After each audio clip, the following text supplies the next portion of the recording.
June 12ஆம் நாள் குஜராத்தின் அகமதாபாத்திலிருந்து 229 பயணிகள், 12 பணியாளர்கள் ஆகியோருடன் புறப்பட்ட ஏர் இந்தியா விமானம் ஓடுபாதையிலிருந்து மேலெழுந்த சற்று நேரத்தில் மருத்துவக் கல்லூரியின் மீது விழுந்து நொறுங்கியது.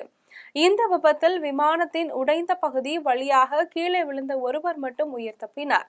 விமானத்தில் இருந்த மற்றவர்களும் மருத்துவக் கல்லூரியை சேர்ந்த 19 பேரும் உயிரிழந்தனர். ஏர் இந்தியா நிறுவனத்திற்கு சொந்தமான போயிங் 787 வகையை சேர்ந்த இந்த விமானம் விபத்திற்குள்ளானது குறித்து இந்திய விமான விபத்து புலனாய்வு அமைப்பு விசாரித்து வந்தது. இந்நிலையில் அதன் முதற்கட்ட அறிக்கையை வெளியிட்டுள்ளது. விமானம் மேலெழுந்ததும் அதன் இரு இன்ஜின்களும் செயல்பாட்டை நிறுத்தியதே இந்த கொடிய விபத்திற்கு காரணம் என்று அதில் குறிப்பிட்டுள்ளது.